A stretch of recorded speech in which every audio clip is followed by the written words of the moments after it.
today we are going to make chocolate orange truffles. These vary slightly from traditional truffles in that they have a more jellied texture, but that's good because that means they don't melt, and so they don't become a sticky mess, and they don't need to be stored anywhere special. But they do, just so you know, they don't have quite the same texture as a regular truffle. They do have gelatin, but they're not like a gummy bear. They're kind of a little bit more jelly, but not really. So now you're just going to have to make them and see. So what we're going to do, we are going to start with some thick coconut milk, which I have in here. Now, thick coconut milk is the stuff that comes in a can. Some places call it coconut milk, some places call it coconut cream, but it's the thick stuff. It doesn't come in it's not thin and pourable like almond milk, it's the thick stuff.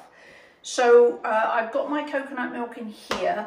For the details of the recipe and the ingredient amounts, if you click the link below, there's a direct link to the recipe. It's free on my website, so you can go there and get all of that information. You don't have to remember this or take notes or anything else, because just click on the link and you'll go straight there.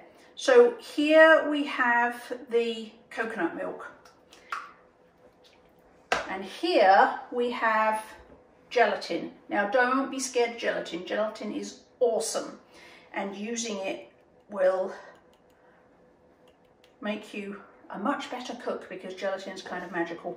So what we're going to do, we've got our coconut milk here, and I'm going to gently sprinkle it evenly over the surface of the coconut milk. And I'm doing it like that so that all of the gelatin has a chance to get moistened, because there's quite a lot of gelatin going in here versus the amount of liquid we have. And now I am going to stir it. And it's going to become thick and lumpy, and you just shouldn't worry about that. It's because there's so much gelatin versus the amount of liquid. So I'm just gonna, having sprinkled it over, I am just gonna stir that gelatin all in. And do not worry about the fact that it's going to become thick and lumpy. Don't panic. So there's that. Now, we're going to leave that so that the gelatin can soak up all of the coconut milk. We're going to leave that over here. And then in our pan, we've got some water.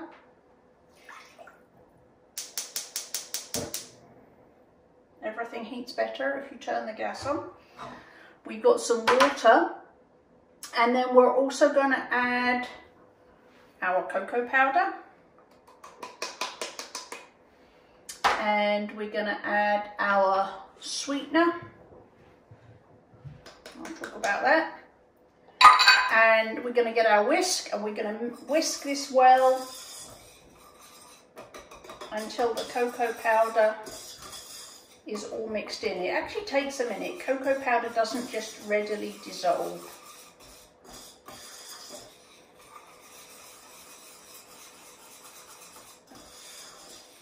Once all our cocoa powder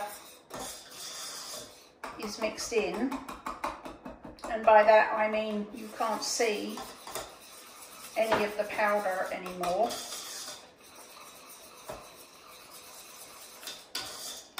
we're going to bring this paste to the boil.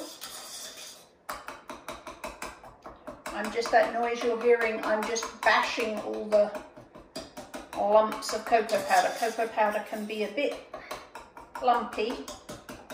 If you want to sieve it before you do this, that will make it slightly easier.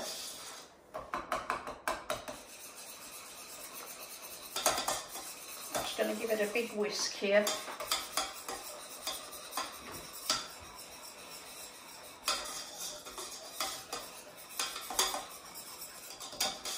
Okay, so all the cocoa powder is now incorporated, and I'm going to heat this. I'm going to bring it to the boil, which won't take long because it's a very small amount.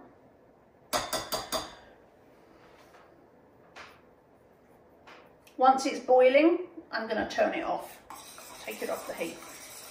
So we're going to bring it to the boil. You want to whisk constantly while you're bringing it to the boil.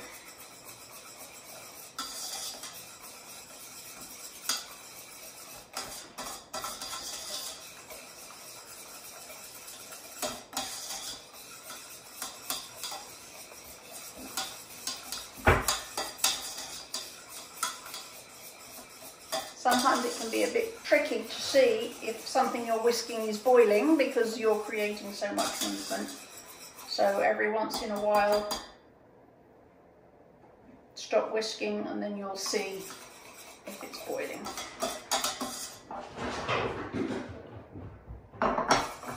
And if you can hear all that thundering and banging and crashing in the background, that's a bunch of kittens having a very fun Sunday morning.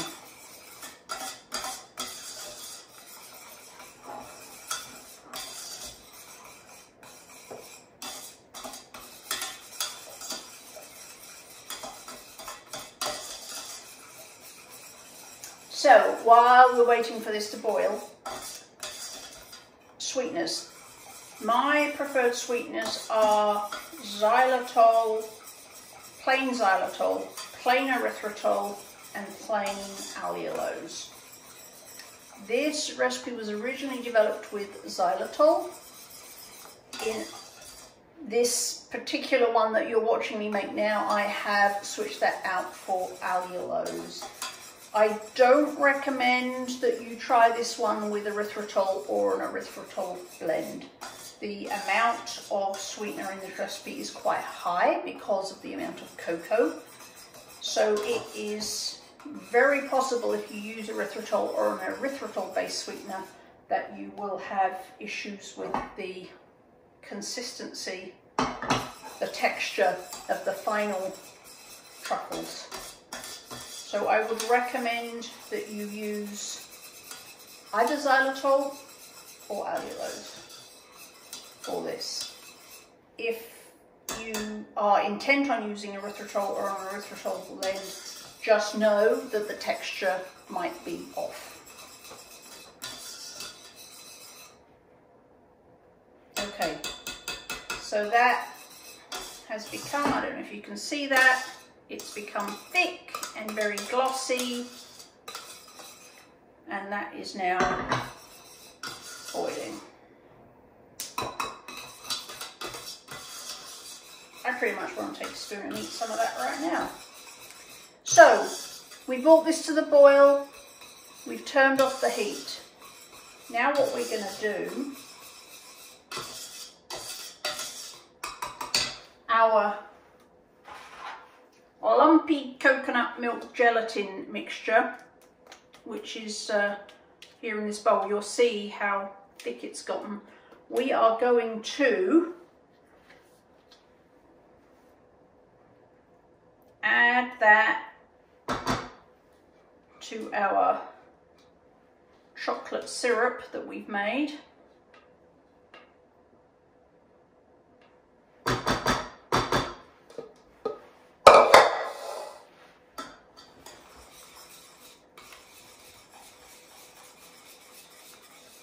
We're going to whisk that in,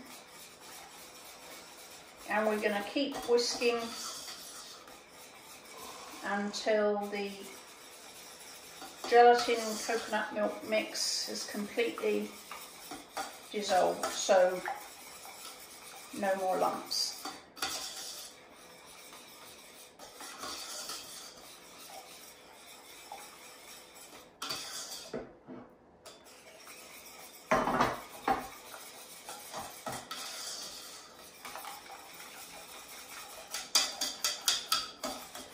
depending on how lumpy your coconut milk and gelatin was, it may take a minute of stirring and a minute in the residual heat to make that happen.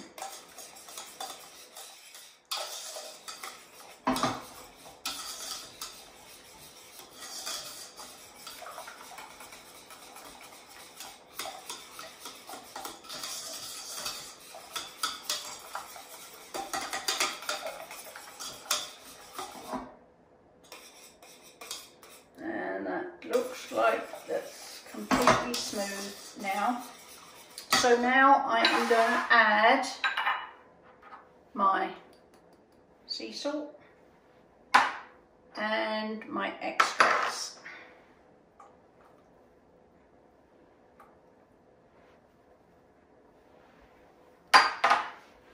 And I'm going to stir well.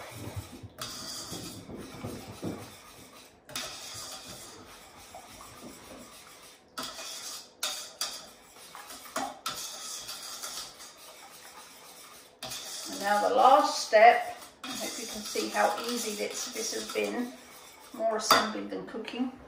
The last step is to add, of course, the best part, which is our chocolate. Now this is 100% chocolate bar. That means that it has no sugar in it at all. So 100% cocoa chocolate is what it's called.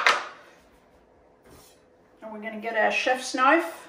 Remember, a chef's knife is fatter here than the handle, so that when you chop, you don't smash your fingers on the board.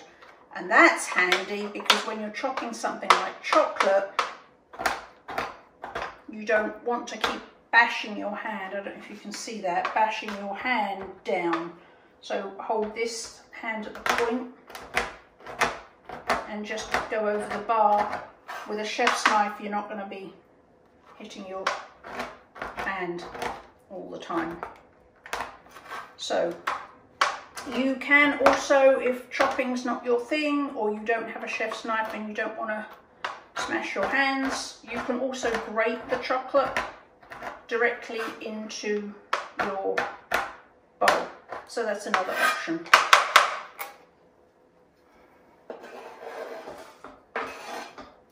So I'm going to start putting the chocolate in.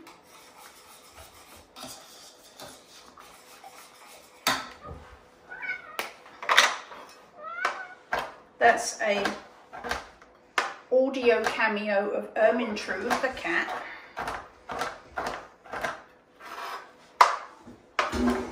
Who is very fond of watching me cook.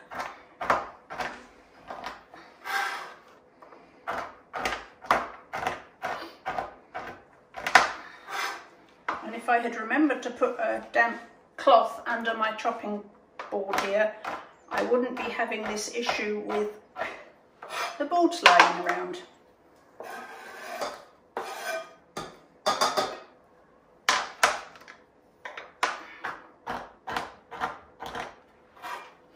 The benefit of doing it bit by bit, you don't have to, but the benefit of doing it bit by bit is that that first piece, or the first set, can melt while you're chopping the second set.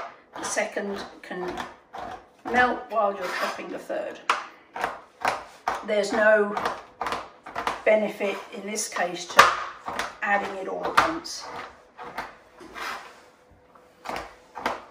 And the reason we chop the chocolate or grate the chocolate, if we put it in whole, it would take a really, really long time for that to melt. So chopping the chocolate, the purpose of chopping the chocolate is simply to make the pieces tiny so that it will melt very quickly when it hits the warm liquid in the pan. So that's why we do it. So grating, chopping, even if you don't want to do any of that, even just breaking it into smaller pieces is going to be better than trying to melt the whole lump. Now, I'm just stirring this now. Oh, my iPad pad has gone off. Gotta love it. So I'm just stirring this now until all of that chopped chocolate has melted, and it'll take just a few seconds because the pan is still very warm. So the smaller we chop it, the faster they will melt.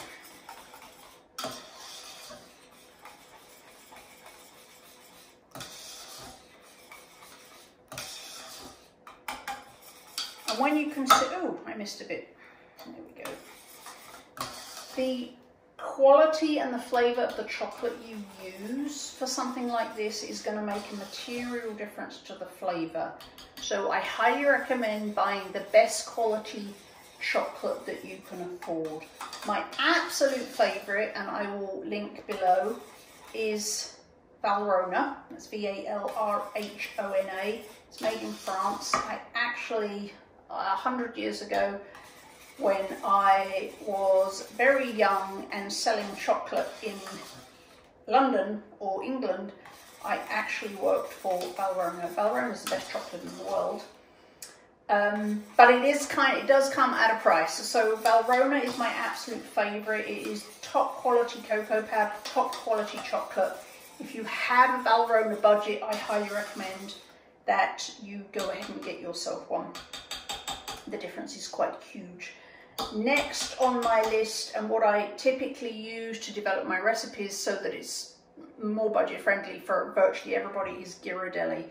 So what I'm using here is Ghirardelli cocoa powder and Ghirardelli 100% chocolate bars, and I will link to all those things below so it's easy for you to just top up and get them. So all of my chocolate has melted in. I've got a beautiful, smooth, glossy chocolate. And now what I'm going to do, and I scraped that bowl better, I could have just used that bowl, but I'm going to get a clean bowl, jug rather. I'll put that to the side. And now what I'm going to do is I am going to use molds to make them into what I call truffles. Now, if you look at the picture of the truffles on the blog, you'll notice that they're small. They're kind of candy sized, and that is, for the most part, probably what you're going to want to do with these, is to make them little individual candy. Because I just happen to be taking these as a dessert today, I am making them in bigger sized, and then one of these will be dessert. So you can use candy size molds, you can use bigger ones if they're using them for a dessert like I am. If you don't have silicone molds, you can get these, and again I will link below so they're easy for you to find, these little mini baking cups, or sometimes they're called glacine, and they're dark brown glossy, the ones that they use in fancy chocolate shops. You can pour your chocolate truffle mix directly into these paper cups. Then when you eat them, you leave them in the cups and you peel the cup off when you go to eat them. So that is an option too, or if you have ice cube trays, they should work as well, whatever shape you prefer. But as I say, today I'm just making these in, actually I'm going to use a smaller jug. I'm just making these dessert sized. So we are going to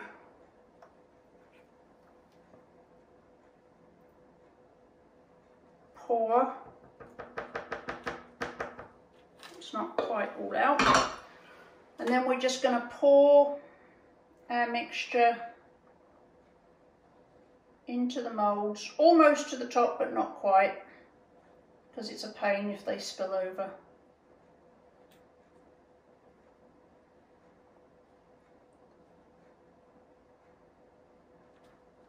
And always when you're doing something like this from a jug, you stop pouring but don't move the jug until it's finished dripping. And that just helps you to keep everything cleaner. So pour, then stop just short of it being full, wait until it's dripped, and then move on to the next one.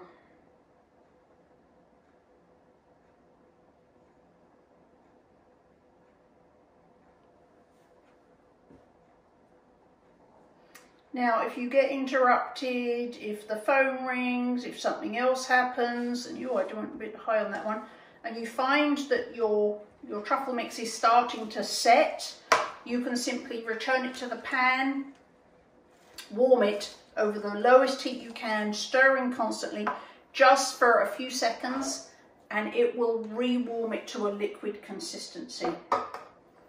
So don't worry if it starts to set up in your jug or your pan. You can simply rewarm it. Just be very careful, stir it all the time. That's to stop it burning and scorching, and then put it back in your jug and off you go for the last few. I've never done them this size before, so I'm not sure how many I'm going to get out of here. I think maybe 8. And you can probably see that this is getting quite thick now. I'm going to need help from my spatula.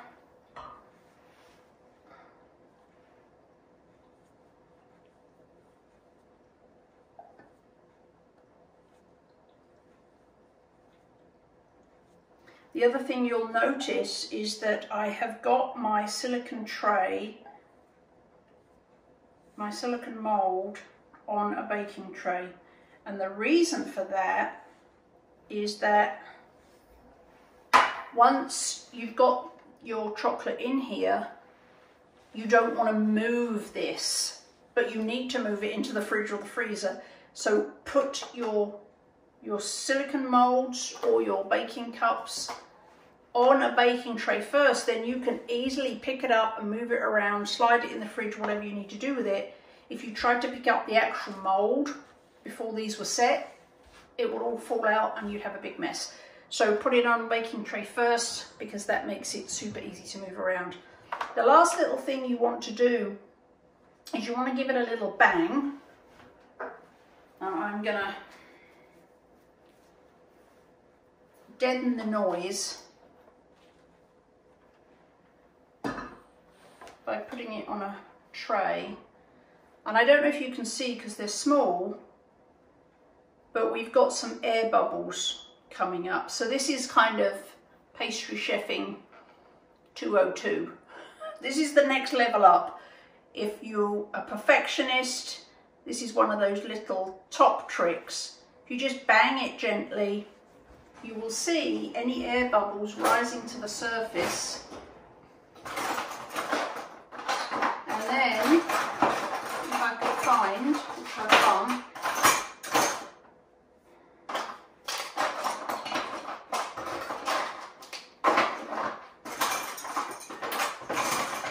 there it is, my cake tester, well used.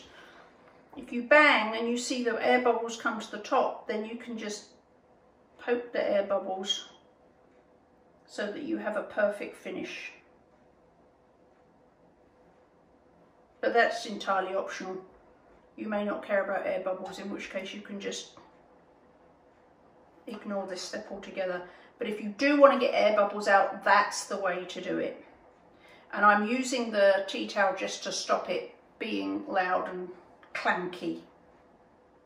So there's the bubbles come up. Just give them a poke. And there we have bubble-free truffles. So now your truffles go in the fridge or the freezer. They take about half an hour to an hour to fully set in the fridge. They take 10 minutes in the freezer. So these are off to the freezer now, and then we'll come back and I'll show you them unmolded.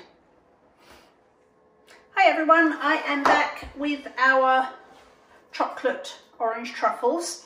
These were, I popped these in the freezer for 10 minutes. These do not need to be stored in the freezer. They do not melt at room temperature, but I wanted to get it done quickly. So they'll also take 30, 45 minutes in the fridge. They will set as well. So not a long thing, but if you want them in a hurry, 10 minutes in the freezer and you're good.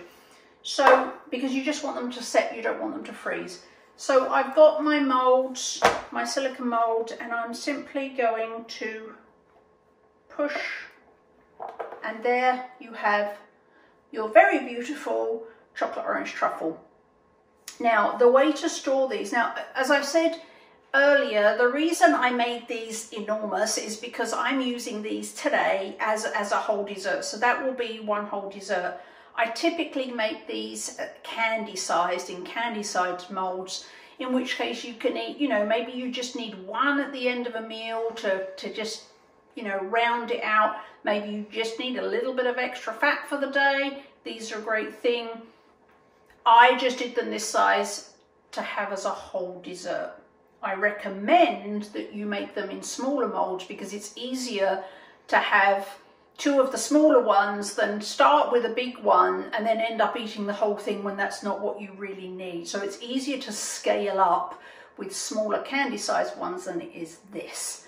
However, if you want this to be a whole dessert, you can totally make them in bigger molds. So how are you going to store them? Because they do not melt. You don't need to store them in the freezer. Store them in the fridge. I recommend that you put them in an airtight container. I'm just going to put them in here, and as I say, this is a silly sized bowl because mine are huge. And then layer them with either wax paper or parchment paper, either work, because you're not heating it, so it doesn't matter. So then just layer them with parchment in between, cover, and keep them in the fridge. And that's it. Enjoy your chocolate orange truffles.